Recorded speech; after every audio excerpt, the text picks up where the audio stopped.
In New York's underworld, two powerful figures emerged: Salvatore Marenzano, a ruthless boss with powerful allies, and Vito Corleone, a strategist who used intelligence as his greatest weapon. In a brutal battle for control, Marenzano relied on force and influence, while Vito counted on precise attacks and privileged information. Let's take a closer look at how this war unfolded. At the time, Vito Corleone was a businessman running his olive oil company, the Genco Pura Olive Oil Company, which served as a legitimate front for his operations. He imported oil directly from Italy, helping him build a strong reputation and strengthen his ties within the Italian community. However, during the Prohibition era, Vito saw a golden opportunity in alcohol smuggling, an extremely lucrative market due to the ban. Recognizing the rising demand for alcoholic beverages, Vito used the resources and transportation structure of his company to expand into smuggling. The same trucks that transported olive oil now discreetly carried alcohol throughout the city. This allowed him to move large quantities without drawing attention and generate enormous profits. As his business grew, Vito Corleone sought an expansion agreement with Salvatore Marenzano, who at the time was one of the most powerful and influential crime bosses. Marenzano's power came from a vast network of allies and his ability to enforce control over territories. An alliance with Marenzano would guarantee Vito stability and avoid a war that could jeopardize his operations. But Marenzano rejected the deal. He didn't see Vito as a potential partner, but rather as a growing threat to his dominance. Marenzano, a traditional and centralized leader, was used to controlling other bosses through force. Vito's success and the growth of his operations, using the olive oil company as a front, were seen as a direct provocation. This sparked what became known as the Oil War, a fierce conflict over smuggling routes and Vito's operations. This war was marked by attacks and assassinations on both sides. At first glance, Marenzano had all the advantages: a far superior force and powerful allies. He controlled vast criminal networks and was connected to major crime figures like Al Capone in Chicago. This alliance with Capone was especially strategic, giving him access to the Midwestern smuggling market and a national alcohol distribution chain. Moreover, Marenzano had a highly organized and disciplined structure, based on the old Sicilian mafia practices. He divided his men into strict hierarchies and exercised absolute control over them, ensuring everyone followed orders without question. This made him a formidable opponent, prepared for any confrontation. However, against all that brute force, Vito Corleone relied on something different: his strategic intelligence and the loyalty of his trusted men. Though fewer in number, Vito, Clemenza, and Tessio focused on surgical and well-organized attacks. Clemenza, strong and streetwise, knew better than anyone the strategic points for quick ambushes. Tessio, more reserved and intelligent, was a master at identifying weaknesses in enemy movements. Under Vito's guidance, his men executed precise attacks that gradually weakened Marenzano.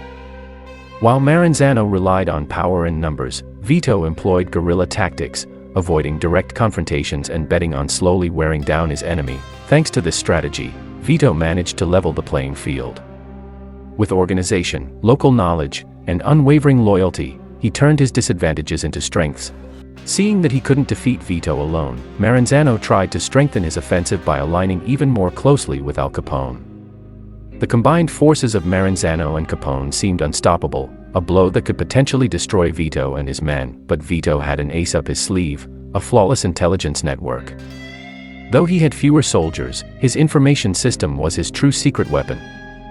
With informants strategically placed, even in distant places like Chicago, Vito was always one step ahead.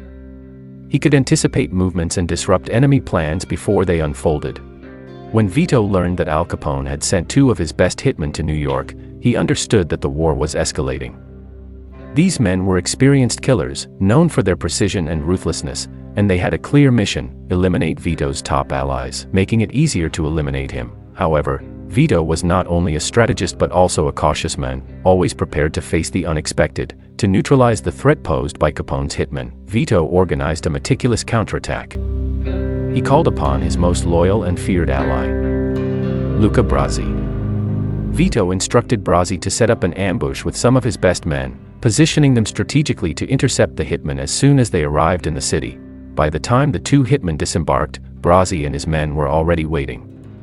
Without giving them a chance to react, Brasi pointed a gun at them and ordered them into a car, where they were taken to an isolated location for execution. There, Brazzi carried out Vito's orders, an execution that would send a clear message to Capone and Marenzano. Brazzi, known for his brutality, executed the first hitman in a cruel and gruesome way, using bloody methods that left a terrible impression on the second man, who was forced to witness everything. The violence was so disturbing that the second hitman, paralyzed by fear, chose to end his own life rather than suffer the same fate.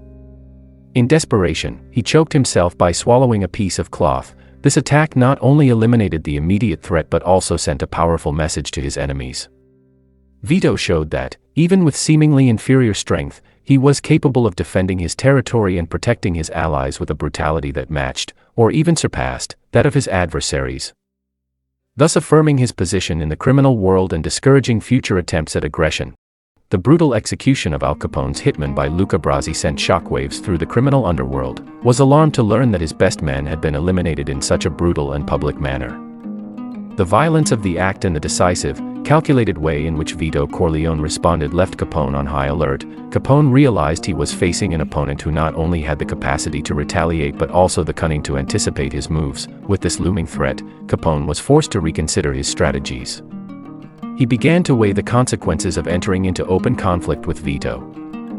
The failed attempt to eliminate Corleone's trusted men had ended in disaster, and the possibility of even more violent reprisals led him to adopt a more cautious stance. Aware that things could escalate further, Capone decided it would be wiser to avoid direct confrontations and find a way to protect his own interests. Thus, the brutality of Vito's actions not only eliminated an immediate threat but also instilled a cautious respect in Capone, leading him to reflect on the risks of facing him and to seek a way to coexist peacefully in the underworld. From that point on, the balance of power began to shift, with Vito proving he was in a position of strength, ready to defend what was his at any cost. After scaring Al Capone with his methods, Vito launched a series of coordinated attacks against Salvatore Marenzano. Instead of direct and open confrontations, Vito adopted a more subtle approach, using small ambushes and quick actions that sowed chaos in Marenzano's operations. These attacks not only destabilized Marenzano's businesses but also created a climate of uncertainty among his allies and subordinates. The impact of fear and dissatisfaction led many to reconsider their loyalty, thereby weakening Marenzano's power. Vito, by turning chaos into a strategic weapon, managed to gradually wear down his rival's influence, setting the stage for a final confrontation. With Vito's growing reputation, some figures who had previously supported Marenzano began to distance themselves from him, fearing that his position was becoming unsustainable. Thus, the power dynamic shifted, and the landscape became more complex, with Vito Corleone emerging not only as a survivor but as a true leader, while Marenzano found himself increasingly isolated and threatened within his own base. The mounting pressure led Marenzano to consider surrender as an option. To him, submitting to Vito Corleone seemed like the safest way to avoid total destruction. However, Vito had already gone too far in this conflict and would not accept surrender or any sign of weakness. For him, Marenzano's surrender would not only represent a victory, but also an opportunity to consolidate his power and eliminate a rivalry that might resurface in the future. Vito was determined to put an end to Marenzano once and for all, and that decision led him to prepare a final attack.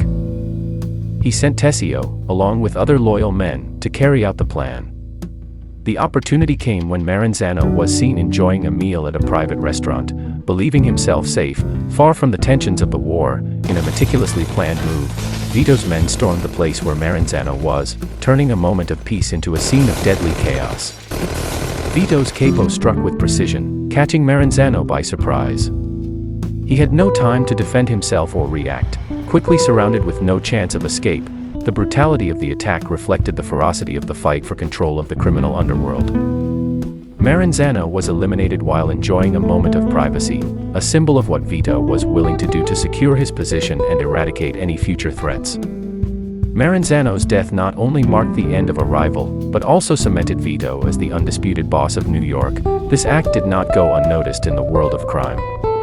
The message was clear: Vito Corleone was not only conquering his space, but was also willing to use lethal force to maintain his leadership. With Marenzano eliminated, Vito secured his dominance and sent a warning to anyone who might think of challenging him, establishing a new order in the criminal underworld, one where he would reign supreme. Well, my friends, that's all for today. If you liked the video, subscribe to the channel and share it with your friends. Thanks for watching, and see you next time.